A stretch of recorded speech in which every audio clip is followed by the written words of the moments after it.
Hello everyone, welcome to Cousin Minds Academy. Improve daily, achieve greatly.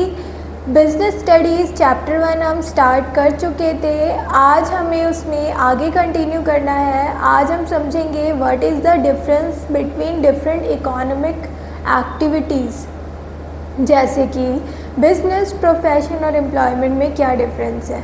ठीक है, so stay tune with me, stay focused, let's begin.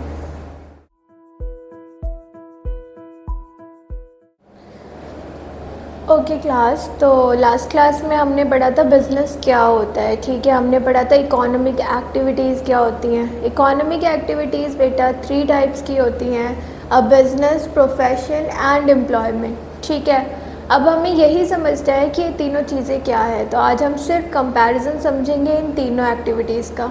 सबसे पहले देखो business क्या होता है। बिज़नेस क्या है? It is a activity related to production or purchase and sale of goods and services for earning profits। ठीक है, ऐसी कोई भी एक्टिविटी जिसमें या तो कुछ प्रोडक्शन हो रहा है, कुछ बना रहे हैं हम और फिर सेल कर रहे हैं, या हम कहीं से परचेज़ करके सेल कर रहे हैं प्रॉफिट अर्न करने के लिए, वो बिज़नेस हो गया। प्रोफेशन क्या होता है? Profession those activities which require special skills and qualifications and follow a certain code of conduct। ठीक है, मीन्स प्रोफेशन के लिए हमें कुछ सर्टेन स्किल्स एक्वायर करनी पड़ती है। ठीक है, और एक certain code of conduct follow करना पड़ता है। ठीक है, इसका एक बहुत अच्छा एग्जांपल है सीए।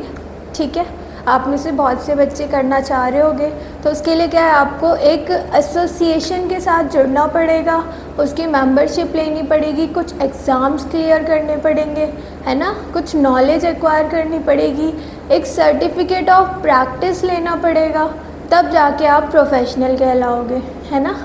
ठीक है, उसके बाद एम्प्लॉयमेंट क्या है? Working under someone. ठीक है, मीन्स आप किसी के अंडर काम कर रहे हो, आपको वो जो आपका सुपीरियर है या एम्प्लॉयर है वो बता रहा है कि आपकी ये जॉब है, you have to do like this and you have a fix salary और वेजेस, दैट इज़ एम्प्लॉयमेंट। ठीक है, मीनिंग क्लियर हो गया। नेक्स्ट देखो एग्जाम्पल। बिज़नेस का एग्जाम्पल हम क्या ले सकते हैं, जैसे हम आपके घर के आसपास आपके छोटी मोटी शॉप्स देखी होगी आपने। ठीक है, वो बिज़नेस है।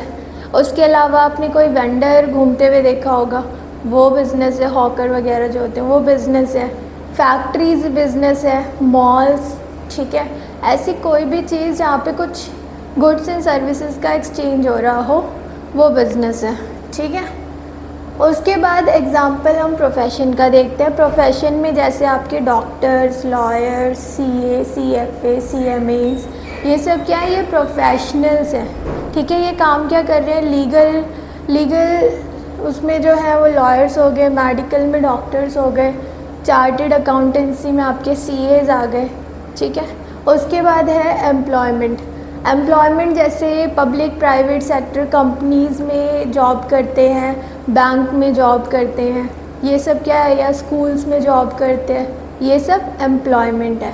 ठीक है, आप काम करोगे, फिक्स सैलरी मिलेगी। उसके बाद है ऑब्जेक्टिव। बिज़नेस का सोल पर्पस क्या है? ऑब्जेक्टिव मीन्स पर्पस क्या है? बिज़नेस का है प्रॉफिट अर्न करना, कि अगर मैंने 5 लाख रुपए इन्वेस्ट किए हैं तो उस 5 लाख से मैं कितना ज़्यादा पैसा बना सकता हूँ, प्रॉफिट। ठीक है, प्रोफेशन या प्रोफेशनल का पर्पस क्या है? वो क्यों काम करता है? फ़ी के लिए। वो सर्विस प्रोवाइड कर रहा है फ़ी के लिए, जो भी उसे फ़ी मिलती है। जैसे आप डॉक्टर के पास जाते हो, आप डॉक्टर को फ़ी देते हो। ठीक है, और जो एम्प्लॉयमेंट है, एम्प्लॉयज़ है, वो सैलरी या वेजेस के लिए काम करते हैं कि हमें हर मंथ एक फ़िक्स सैलरी या वेज मिलेगा। ठीक है, जैसे लेबर अगर फैक्ट्रीज़ वगैरह में काम करते हैं या कॉन्ट्रैक्ट पे घर वर बना रहे होते हैं तो उनकी फ़िक्स सैलरी होती है, फिक्स वेजेस होते हैं लेबर्स के। उसके बाद है मोड ऑफ इस्टेब्लिशमेंट, कि ये बना कैसे। तो ये कैसे, बिज़नेस कैसे स्टार्ट होता है? At the will of the owner. If the owner wants to start a setup, he can start. ठीक है, उसमें भी डिफरेंट टाइप ऑफ बिजनेसेस होते हैं जो हम चैप्टर नंबर 2 में पढ़ेंगे। उसमें हम समझेंगे कि कुछ बिजनेसेस ऐसे हैं जिनके लिए कुछ लीगल फॉर्मेलिटीज़ होती है, उसके बाद वो स्टार्ट होते हैं, ठीक है। तो at the will of owner and legal formalities. वही प्रोफेशन के लिए आपको किसी भी प्रोफेशनल एसोसिएशन की मेंबरशिप लेनी पड़ती है और साथ में सर्टिफिकेट ऑफ प्रैक्टिस, ठीक है। जैसे प्रोफेशनल एसोसिएशन सीए के लिए कौन सी है, ICAI, Indian institute of chartered accountant, institute of chartered accountant of India, ठीक है। आप क्या करोगे, आपको वहाँ पे मेंबरशिप लेनी पड़ेगी, सर्टेन अमाउंट पे करना पड़ेगा उनको, उसके बाद आपको मेंबरशिप मिलती है एग्ज़ाम वगैरह देने के बाद, और आपको उसके बाद किसी अदर सीए के अंडर, सीए मतलब सीनियर सीए के अंडर कुछ टाइम प्रैक्टिस करना पड़ेगा एज एन असिस्टेंट, और फिर आपको मिलेगा सर्टिफिकेट ऑफ प्रैक्टिस। उसके बाद आप फुल फ्लेज सीए बन जाओगे और फिर आप वो सब काम कर सकते हो जो वो सीनियर कर रहा था, ठीक है। और आपको कुछ सर्टेन कोड्स हैं जो मानने पड़ेंगे, अगर आप वो नहीं मानोगे तो आपका सर्टिफिकेट कैंसिल हो जाएगा, ठीक है। उसके बाद देखो एम्प्लॉयमेंट कब स्टार्ट होती है, आफ्टर जॉइनिंग लेटर। जब आपको जॉइनिंग लेटर मिल गया, आपको सर्विस एग्रीमेंट पे आपने साइन कर दिया, आप एम्प्लॉय बन गए उस कंपनी के, ठीक है, कंपनी, बैंक, स्कूल, वटेवर। उसके बाद है क्वालिफ़िकेशन। बिज़नेस करने के लिए कोई मिनिमम क्वालिफ़िकेशन नहीं है, अगर आप पढ़े लिखे भी नहीं हो तब भी आप अपना बिज़नेस स्टार्ट कर सकते हो। All you need is investment, ठीक है, पैसा है तो you can start the business. But professional बनने के लिए आपको एक्सपर्टाइज ट्रेनिंग लेनी पड़ती है, मीन्स आपको उस पर्टिकुलर काम को करने की नॉलेज होनी चाहिए। जैसे अगर डॉक्टर है, एक सर्जन है, उसे सर्जरी करनी आनी चाहिए, तभी वो डॉक्टर बन सकता है ना, तभी वो सर्जन बन सकता है। अगर उसे सर्जरी करनी ही नहीं आएगी तो वो सर्जन कैसे बनेगा, है ना। तो इसलिए expertise and training in specific field prescribe by the professional association. उस फील्ड से रिलेटेड जो एसोसिएशन है उसने जैसे प्रोसीजर बता रखा है उस प्रोसीजर को फॉलो करना होता है, ठीक है। और यहाँ पर क्या है, qualification required as per the job. जो भी आपकी पर्टिकुलर जॉब है उससे रिलेटेड क्वालिफ़िकेशन जो चाहिए वो अगर आपके पास है तो you will get the job, ठीक है। इन्वेस्टमेंट या कैपिटल रिक्वायर्ड। अब as per the size and nature of business. Business में कैपिटल, पैसा होना चाहिए, आपके ऊपर डिपेंड करता है आपका बिज़नेस का साइज़ क्या है। अगर आपको एक छोटा सा किराना स्टोर खोलना है तो आपको इन्वेस्टमेंट कम लगेगी, वही अगर आपको एक मल्टीनेशनल कंपनी बनानी है तो इन्वेस्टमेंट ज़्यादा लगेगी, ठीक है। यहाँ पर क्या है, यहाँ है लिमिटेड इन्वेस्टमेंट चाहिए नीडेड फॉर इस्टेब्लिशमेंट। बेसिकली यहाँ इन्वेस्टमेंट कितनी चाहिए, जो आप एग्ज़ाम वगैरह दोगे उसकी पेमेंट। दूसरा, जो आप रजिस्ट्रेशन फ़ीस दोगे, ठीक है, अगर आप ICAI के मेंबर बन रहे हो तो आपको कुछ रजिस्ट्रेशन फ़ी देनी होती है, तो वो उतनी ही इन्वेस्टमेंट है, मतलब बहुत मिनिमम सी इन्वेस्टमेंट। और एम्प्लॉयमेंट के लिए नो इन्वेस्टमेंट, आपको यहाँ कोई इन्वेस्टमेंट नहीं करनी। अब वैसे देखा जाए तो आप जब गवर्नमेंट जॉब्स के फॉर्म्स भरते हो तो वो भी एक इन्वेस्टमेंट ही हो गई ना, बट उसे हम इन्वेस्टमेंट कंसिडर नहीं करेंगे। तो यहाँ पर एम्प्लॉयमेंट में देयर इज़ नो इन्वेस्टमेंट, आपको एम्प्लॉयर को पैसा नहीं देना आपको जॉब देने के लिए। रिस्क, ऑब्वियसली बिजनेस में प्रॉफिट्स अनसर्टेन है, हमें नहीं पता हमें प्रॉफिट होगा या लॉस। हमने तो पैसे लगा के बिज़नेस खड़ा कर दिया, या ऐसे कहूँ मैंने इन्वेस्ट करके अकेडमी खड़ी कर दी, but I don't know if I will get profit और लॉस दिस ईयर और नेक्स्ट ईयर और सब्सिक्वेंट ईयर्स, ठीक है। तो यहाँ पर जो रिस्क है बहुत हाई है, हाई टू मॉडरेट रिस्क होता है बिजनेस में। यहाँ पर रिस्क बहुत कम है। यहाँ रिस्क क्या है, आपको सर्टिफिकेट मिल गया प्रैक्टिस का, बट आपको सर्विसेज प्रोवाइड करने का मौका नहीं मिल रहा, इस टाइप के छोटे मोटे रिस्क है। अदरवाइज़ यहाँ पर कोई रिस्क नहीं है, लो रिस्क है। एम्प्लॉयमेंट में तो वो भी रिस्क नहीं है, अगर आपको जॉब ऑफ़र मिल गया है, आप जॉब कर रहे हो तो आपकी सैलरी है ही है, आपको मिलेगी हर महीने, उसका कुछ कहीं कुछ नहीं हो सकता, ठीक है। तो यहाँ पर नो रिस्क है। Business high risk, profession low risk and employment no risk. ठीक है, उसके बाद है नेचर ऑफ वर्क। तो यहाँ पर काम क्या हो रहा है बिजनेस में, we are providing goods and services to the public, to the consumers.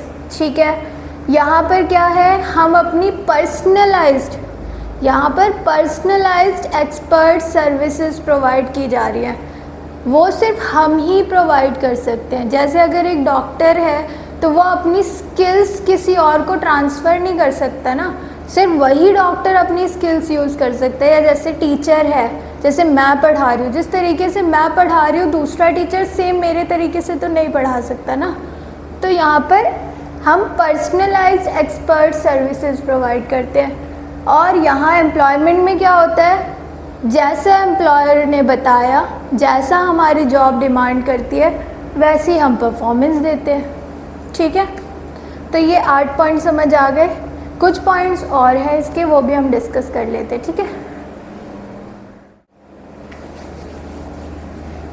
देखो बेटा, ऑनरशिप मतलब जो भी आपका बिजनेस प्रोफेशनल एम्प्लॉयमेंट है उसे आप ओन कर रहे हो क्या। तो हाँ, बिजनेस के केस में आप ऑनर होते हो उस पर्टिकुलर बिजनेस के, सब कुछ आपके हाथ में होता है। In case of profession you own your skills and knowledge. ठीक है, बट आपको रूल्स एंड रेगुलेशन किसी और के मानने हैं। वो कौन है, प्रोफेशनल बॉडी जिससे आपने मेंबरशिप ली है। ठीक है, तो यहाँ पर आप ऑनर सिर्फ अपनी स्किल्स एंड एक्सपर्टीज़ के, अदरवाइज़ आप ऑन नहीं करते कुछ भी।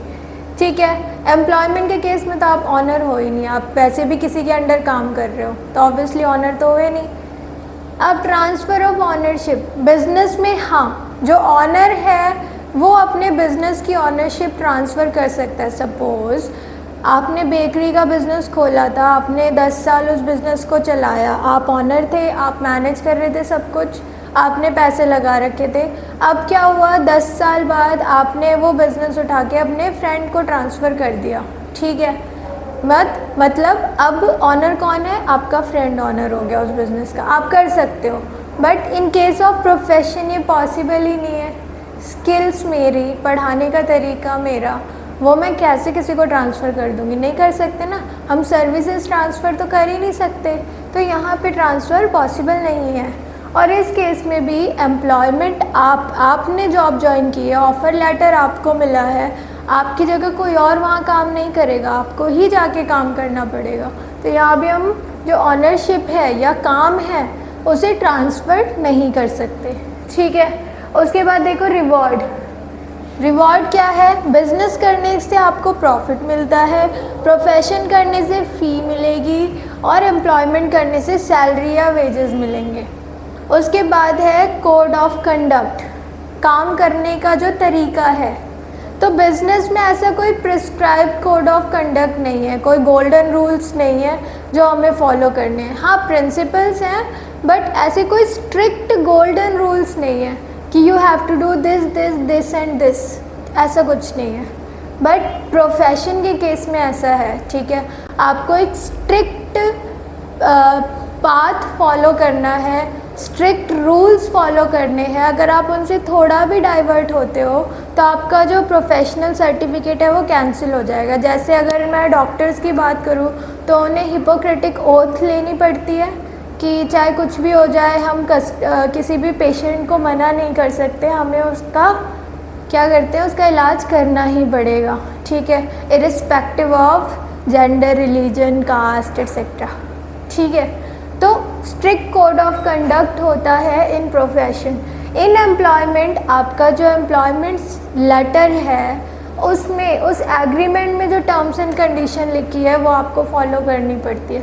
तो यहाँ पर कोड ऑफ कंडक्ट यस, यहाँ पर code of conduct in a way of term and conditions, so yes, but in business there is no code of conduct, there is no prescribed code of conduct. आपकी श्रद्धा, आप जो मानना चाहो, है ना। ठीक है, यहाँ पे लॉ है, वो लॉ मानना है आपको।